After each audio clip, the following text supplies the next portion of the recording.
Assalamualaikum warahmatullahi wabarakatuh. Izin memperkenalkan diri, nama saya Aziza Radesini dengan NPM 2413052019. Dalam video kali ini, saya akan menampilkan teknik laboratorium BK tentang bagaimana cara konselor itu harus bersikap saat menjalani konseling, bimbingan dan konseling. Selamat menyaksikan.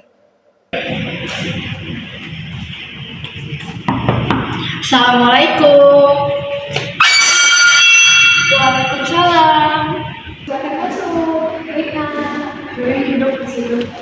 Halo, silakan. Siang juga. Pertama dari aku diri ya. Iya. Aku Silvi, karena boleh panggil aku Kak Silvi. Oh, Kak Silvi ya. Kalau boleh tahu nih, nama Kak siapa? Sebelumnya perkenalkan nama aku Dinda kan. Kakak bisa panggil aku Dinda. Oke, selamat kenal Kak Dinda. Salam kenal juga Kak Silvi. Kak Dinda, kalau boleh tahu Kak Dinda tahu tempat ini? Oh, lagi. Namanya Kak Dinda tahu nggak tempat ini tempat apa? Makanya bisa sampaikan di sini. Sebenarnya tuh aku tahu dari teman gitu Kak. Kalau misalnya di bimbingan konseling itu ada tempat juga buat konseling. Jadi nggak cuma belajar aja, cuma kita tuh bisa sharing-sharing gitu lah tentang kebingungan kita, tentang masalah yang kita hadapi. Jadi kayak bisa konseling di sini. Jadi kayak aku itu Kak, selain tahu dari teman, aku juga kayak searching gitu di sosial media kayak tempat apa sih, maksudnya tuh cari tahu lebih lanjut gitu kan. Jadi kayak pas aku lihat dan juga deket dari rumah, oh ya udah aku pengen coba gitu. Oke. Berarti mau tadi ini dari teman terus lanjut searching gitu. Iya. Oke, kalau boleh tahu nih kesibukan Kak Dinda belakangan ini lagi apa ya? Oke, sebelumnya tuh aku kan mahasiswa ya Kak. Mahasiswa di salah satu universitas gitu. Jadi aku nih lagi sibuk ya kalau nggak tugas ya paling presentasi gitu. Terus juga aku ikut organisasi gitu Pak. Jadi kayak sering rapat lah, sering ngadain acara-acara di kampus lah. Ya ngisi waktu luang aja sih Kak gitu.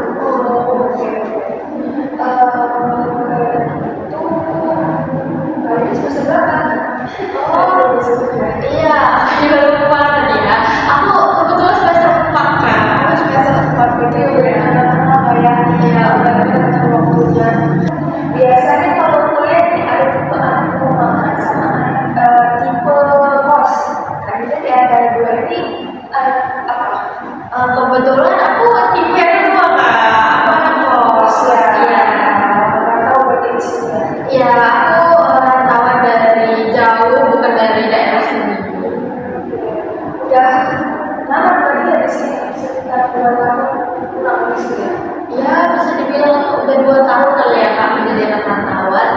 Tapi kan kalau bisa dibilang nyaman ya nyaman. Cuman tuh masih mencoba terus beradaptasi gitu lah. Karena kan jauh juga dari rumah. Jadi kayak bisa dibilang masih adaptasi karena aku masih sibuk sama lingkungan kampus kan. Jadi belum sempetnya kayak eksplor banget gitu lah daerah sini. Kalau itu kan kayak kita juga sepertinya sudah tahu ya benar kan. Jadi ini ruangan konseling di mana Kak Dinda ataupun orang lain itu berhak dan bebas untuk kita di sini bisa bercerita tentang masalah pribadi atau mau cerita aja atau mau emosi lagi marah mau sedih. Boleh cerita di sini dengan bebas dan juga pokoknya bebas dan tanpa syarat. Jadi ruangan ini selalu terbuka untuk semua orang gitu. Oke Kak. Nah kalau kayak gitu sebelum kita lanjut ke konseling, sebelum kita menyampaikan maaf mengenai kamu soal permasalahan kamu, aku itu mau kasih tahu kamu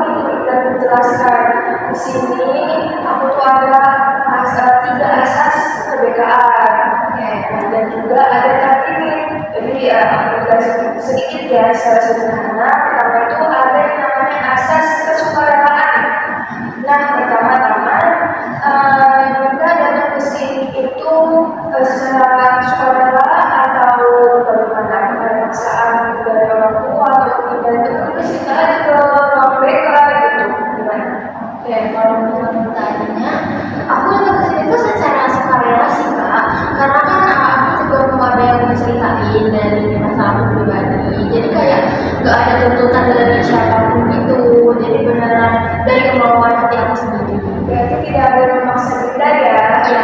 Oke, baik. Syukuri ya segala suaranya.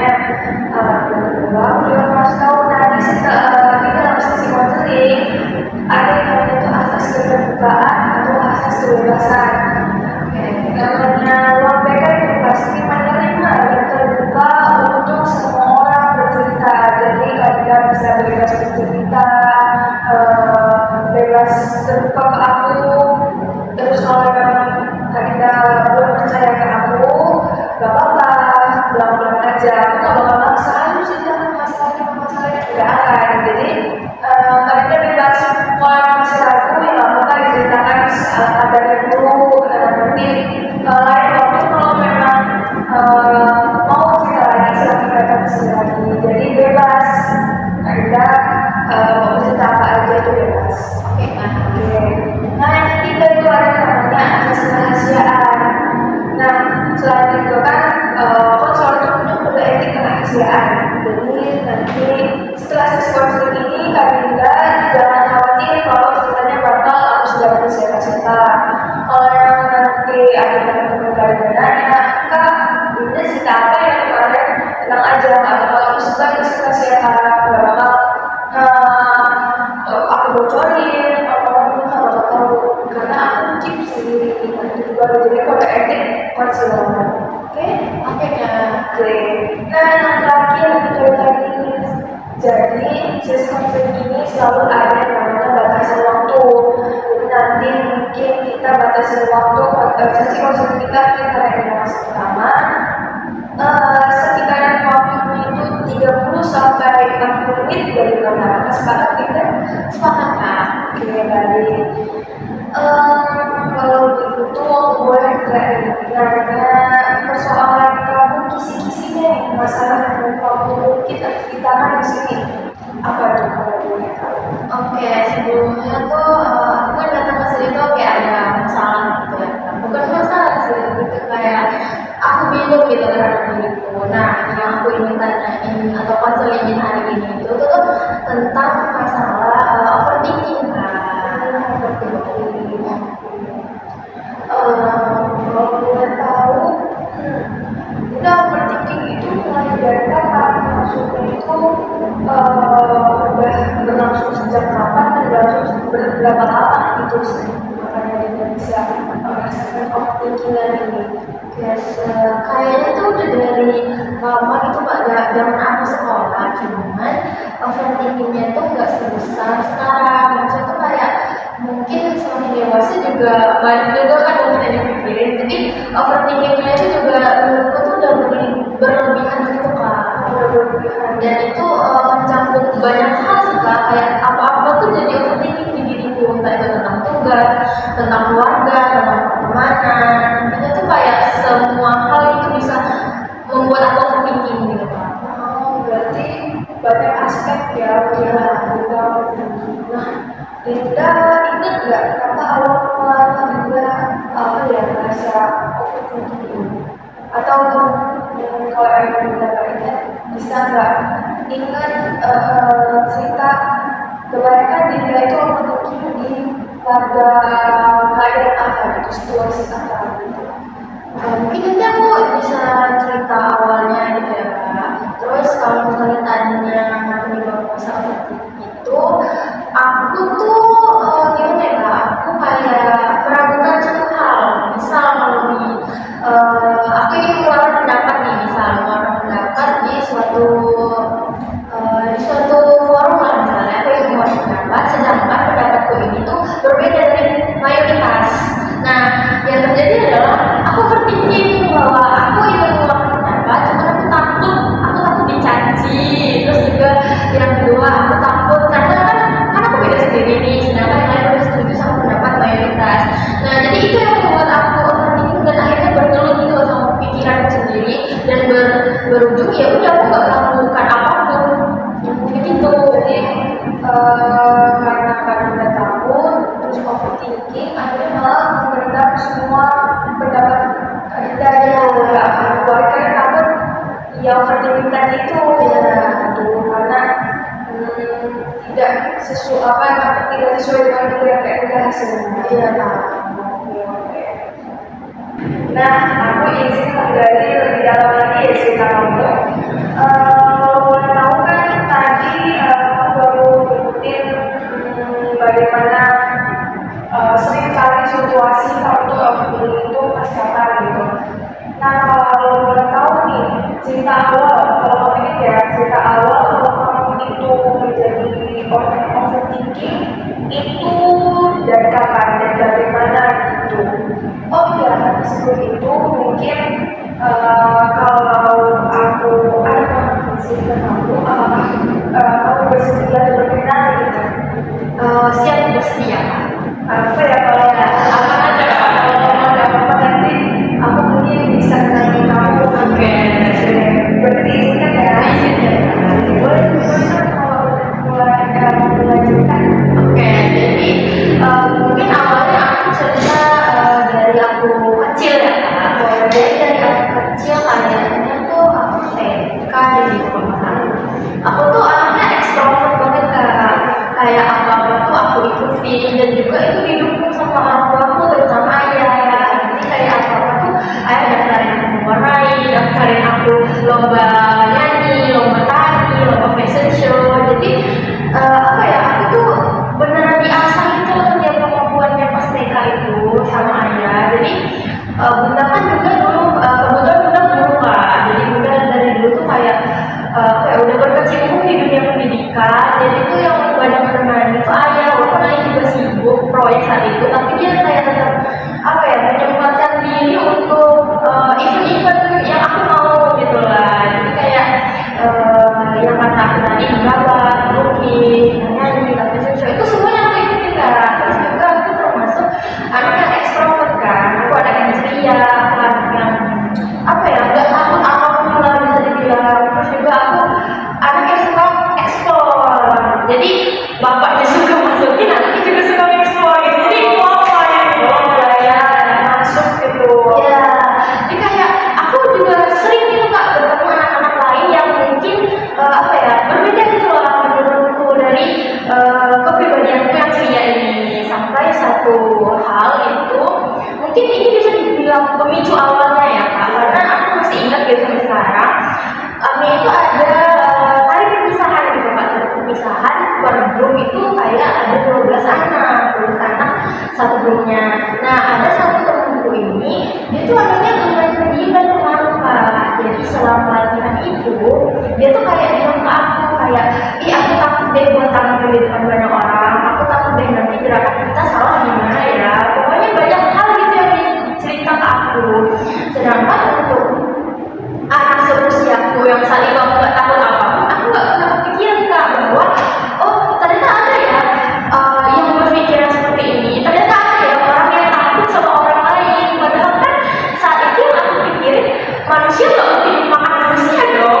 Jadi apa yang kamu takutin gitu lah sebagai seorang anak kecil. Cuma dia tetap apa ya tetap ragu. Terus juga apa ya dia tuh udah takut gitu Kak. Jadi membawa pemicu awal aku yang akhirnya berpikir kayak oh ternyata kita tuh nggak takut ya, kita tuh harus apa ya nervous dulu ya gitu. Dan ya udah itu zaman TK ya Kak. Terus aku masuklah ke SD.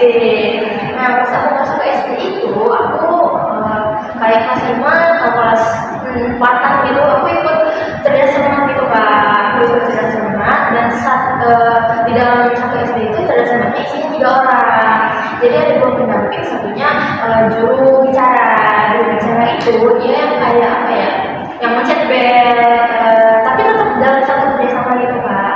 Nah aku ketemu lagi sama orang yang kayak aku kayak tadi. Jadi kayak apa ya dia tuh bilang bahwa kenapa kamu yang jadi juru bicaranya, kenapa enggak yang lain aja. Maksudnya tuh dia berpikir bahwa kayak yang lainnya masih banyak, kenapa kamu mulu gitu loh yang jadi juru bicaranya. Terus di situ aku berpikir Kak, loh emang kenapa gitu kan. Terus gara-gara aku ragu aku akhirnya bertanya lah sama guru SD ku tadi itu kayak bapak kayaknya bener deh kata temanku ini tadi, kayaknya yang lain banyak deh yang lebih bisa, jangan aku terus deh. Nah terus bapak itu bingung kan Kak ke aku kayak loh kenapa Dinda, kan maksudnya itu yang bapak percaya itu kan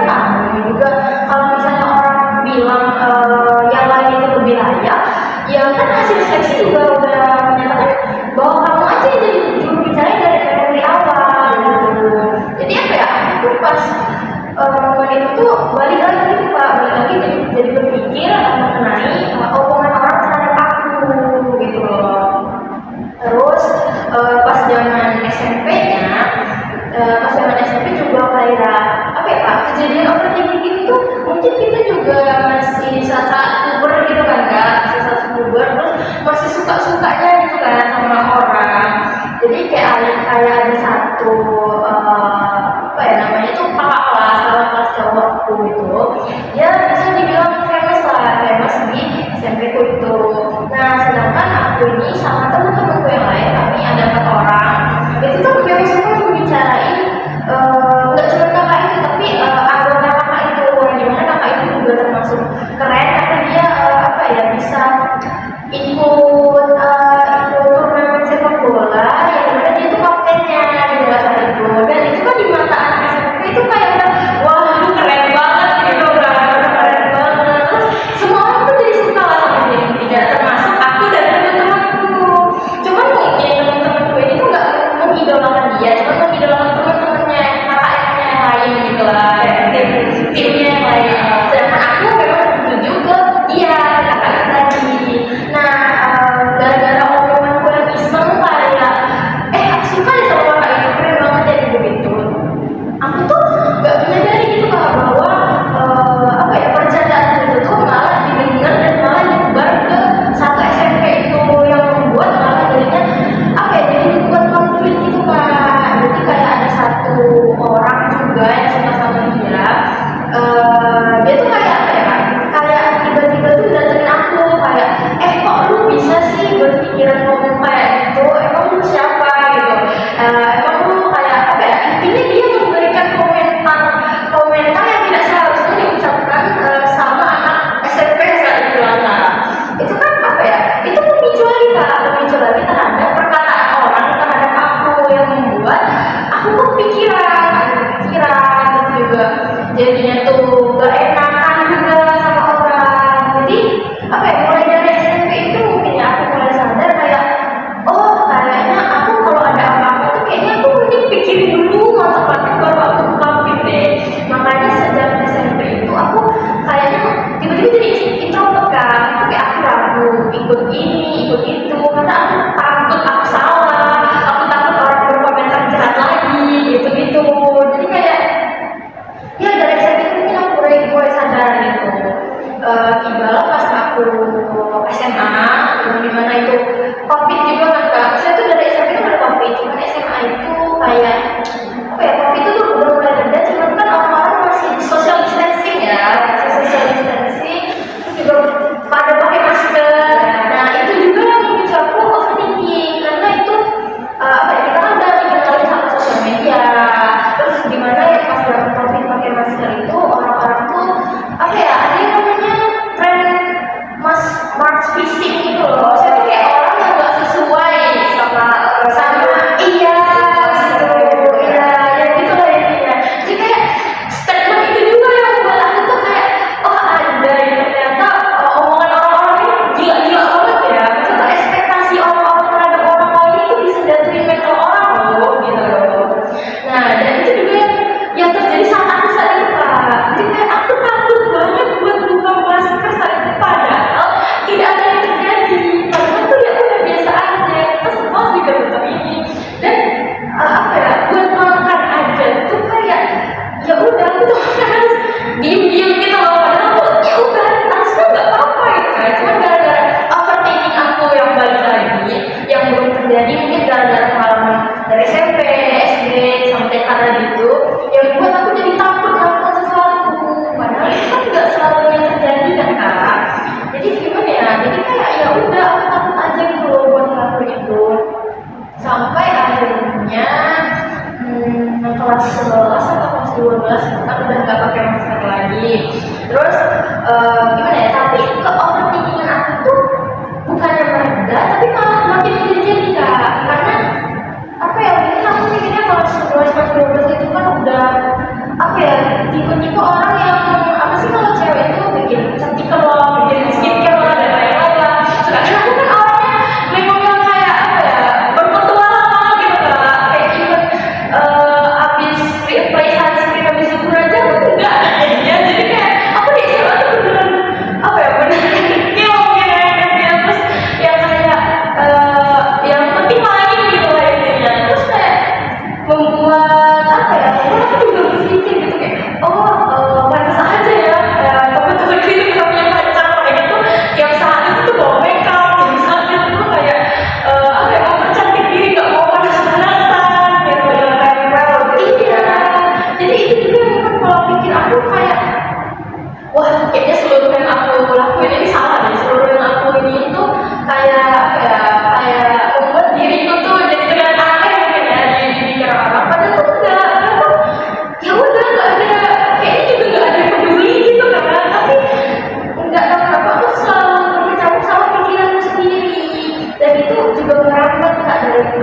kegiatan sehari-hari mulai masuk ke bidang akademik. Kayak aku tuh takut kalau misal bunda tuh marah kalau misalnya aku remedial, padahal bunda nggak pernah marah kak. Maksudnya kayak bunda peduli sebenarnya terhadap nilai akademikku dan lain-lain, cuman ya bunda juga peduli terhadap kesehatanku gitu. Jadi pernah ada satu masa aku dihadapin sama dua kejadian gitu kak. Aku harus ulangan mata minat saat itu juga kucingku juga. Maksudnya tuh gimana ya, aku lagi masa sedih-sedihnya, tapi saat itu juga aku harus belajar buat ulangan gitu kan. Gimana ya, dua perasaan yang gak bisa disatuin, cuma langsung satu malam itu intinya. Jadi pas hari ulang lima itu apa ya kak, aku kayak jatuh sakit tiba-tiba gitu loh. Aku jatuh sakit tiba-tiba, terus aku dilariin ke UKS, padahal itu lagi ulangan. Nah yang aku pikirin saat itu adalah aku takut kena lagi bunda kalau misalnya aku gak lolos remedial. Aku takut kalau misalnya nilai MCK aku kecil atau gimana, itu yang aku takutkan. Tapi yang terjadi adalah bunda datang ke UKS, terus dia bilang, kamu ini sepi ya kucingmu meninggal. Itu yang pertama, sebenarnya dia gak peduli kayak gitu. Nilai ujianku itu. Iya, iya, dia apa ya, lebih memikirkan kesehatanku gitu. Jadi apa ya, overthinking itu sebenarnya tuh gak ada gunanya gitu loh kak. Mungkin juga pengalaman dari teman-temanku yang kayak mereka tuh dituntut harus akademik lah, dituntut harus selalu perfect setiap ulangan lah. Terus karena juga ada teman-temanku tuh yang dia udah belajar mati-matian buat ngejar 3 besar kan. Sedangkan setiap cerita dia terhadap keluarganya itu ada namaku. Maksudnya ini kayak apa ya, dia tuh selalu menggunakan namaku itu buat menjadi apa ya, tameng di keluarganya. Misal kalau misalnya dia dapat rendah, nanti dia bilang kayak, oh temanku Dinda juga rendah kok ibu, katanya gitu. Yang dimana dia kan lagi satu umur, cuma dia ibunya rendah juga sama aku. Itu yang membuat apa ya, membuat dia tuh gak kena marah gitu kak. Karena kan ada aku gitu kan, mungkin sebagai patokannya aku juga kurang tahu. Nah aku tuh berpikir kayak, oh apa kayaknya bunda aku selama ini juga gitu ya, karena gitu. Padahal enggak kak, padahal bunda aku tuh gak pernah nilai sekalipun. Karena ya kayak aku ceritain tadi, itu kan aku belajar mati-matian banget kan, kayak 3 jam atau 4 jam non stop gitu dari maghrib sampai jam 11 malam. Dan itu bunda aku ngetop buat apa ya kak, buat refreshing dulu. Kayak udah kamu pulang dulu nonton TV, mau makan dulu, udah dulu gitu loh, baca buku ngapain gitu kan. Sedangkan yang di pikiran aku tuh, aku takut kalau misalnya ngecewain dia, aku takut nilai aku gak apa ya, gak lolos. Padahal yang dia lebih pentingnya sekarang sebagai apa ya, sebagai anak 19 tahun yang memandang aku saat itu ya kak, kayak iya juga ya, kenapa lu ngorbanin kesehatan lu di atas nilai yang gak seberapa itu loh. Jadi kayak satu sisi bahwa bersyukur, cuma dia balik lagi mungkin gara-gara pengaruh dari orang lain, terus juga pengaruh dari apa ya, orang tua yang lain yang langsung ikut mereka. Jadi aku ikut terpengaruh bahwa kayaknya orang tua aku juga gitu deh, kayaknya juga orang tua nggak mau gitu deh gitu. Jadi kayak aku terbawa gitu sampai sekarang gitu kak. Berarti kalau bisa kita lihat dan kita simpulkan sedikit, jadi Dinda itu overthinkingnya lebih banyak karena apa ya, orang lain mengenai dari luar itu ya, karena apa ya, mungkin ada kejadian yang masuk omongan Dinda kayak seperti itu, tapi selebihnya ini malah karena dari pengaruh orang lain yang nggak jadi sama Dinda, tapi malah Dinda pikirkan ketambahan sama yang kejadian SMP Dinda itu ya. Oke. Nah, dari kita simpulkan sebentar sedikit tadi, singkat tadi, Dinda yang paling berpengaruh dari overthinking Dinda itu apa? Oke, kalau yang kita paling berpengaruh ya pasti terhadap kegiatan keseharian aku sih kak. Jadinya kayak takut untuk ikut suatu hal, aku takut memulai percakapan. Jadi kayak semua hal itu karena mungkin terlalu aku pikirin, makanya aku takut. Dan itu apa ya, endingnya tuh membuat aku menyesal kayak kenapa gak aku lakuin ya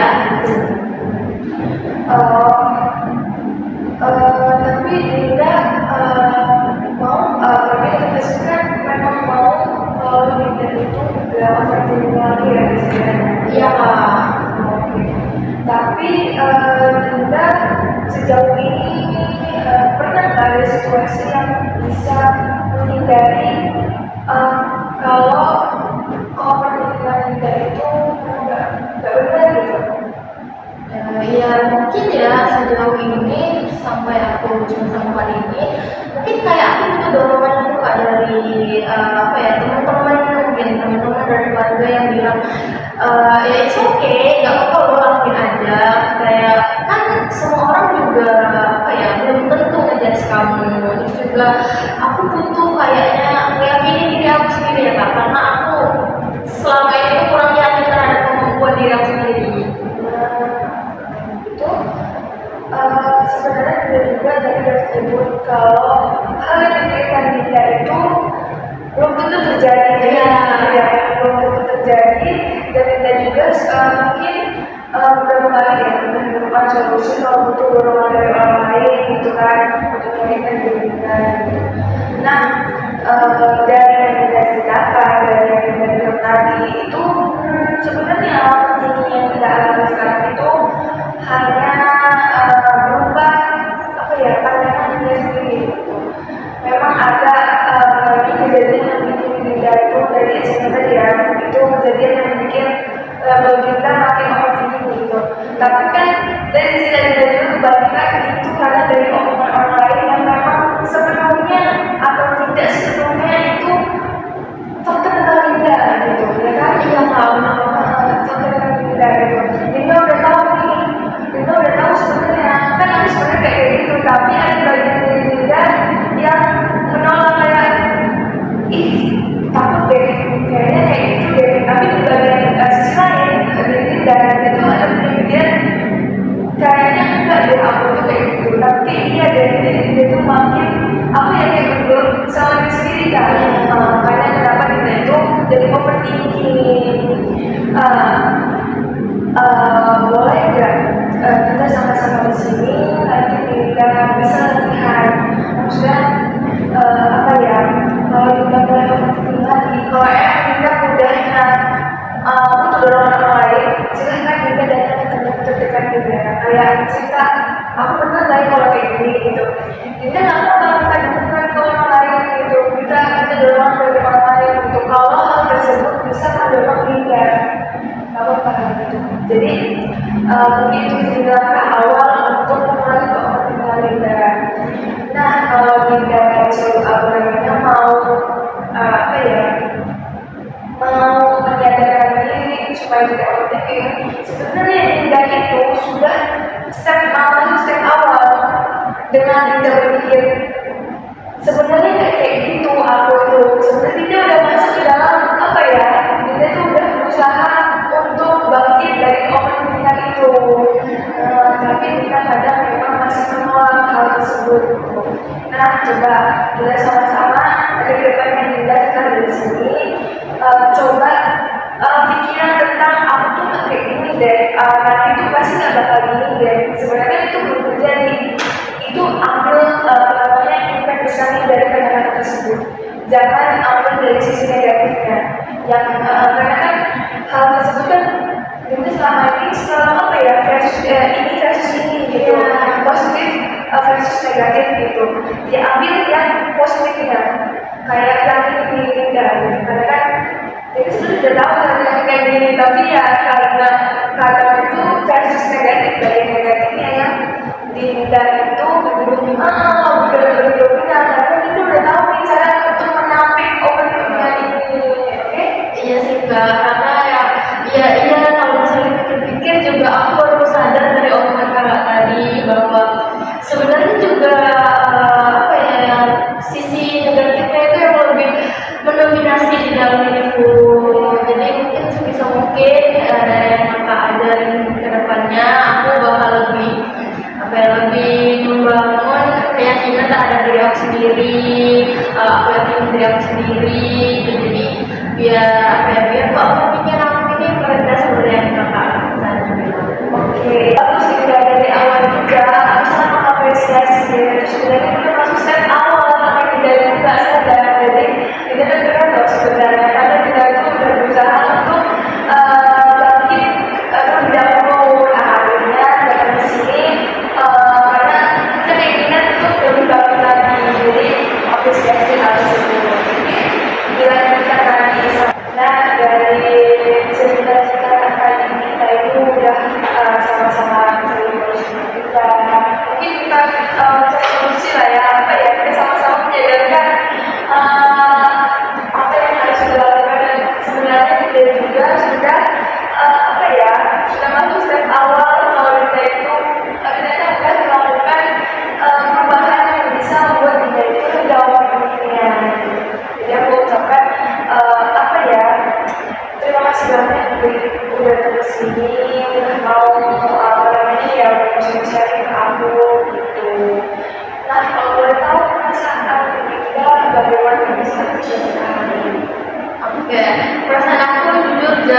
jauh lebih lega ya kak.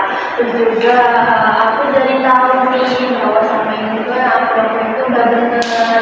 Yang dimana tuh aku kurang yakinin diri aku. Jadi mungkin kedepannya aku bakal lakukan apa yang solusi yang dari kakak berikan. Aku lebih yakinin diri aku lagi bahwa sebenarnya tuh nggak apa-apa mencoba dominanin lagi sisi positif dari diri aku. Itu sih. Nah, kita tuh apa ya, udah keren, udah apa ya, udah hebat, karena udah kita itu udah apa ya, mau mencoba mendapatkan overthinking, sudah apa ya, sudah mau mencoba perubahan dari diri kita gitu. Jadi udah keren banget, udah mau berani juga datang ke sini, mau sharing juga ke sini gitu. Mungkin beberapa negara itu juga ada yang masih pengen juga atau masih jadi penyebab juga seperti ini gitu. Jadi nggak apa-apa. Di situ jangan lupain ya apa yang kita bicarakan hari ini. Step apa lagi setelah ini buat berani untuk overthinking kamu itu. Jadi dunia sesudah hari ini juga sudah bisa kita ceritakan ya. Kebetulan juga tadi yang dari juga sudah cukup ya, sudah terpenuhi. Jadi setelah ini kita itu gimana? Mungkin aku langsung pulang Kak. Tujuannya cukup Oke ya. terakhir ucapin terima kasih banyak udah mau percaya ke aku. Kalau memang nanti tidak merasa belum berhasil lah ya kalau kita omongin atau obrolin, kita boleh datang lagi ke sini. Aku bebas terbuka buat pindah dan tenang aja, pasti gak bakal kasih tahu siapa-siapa.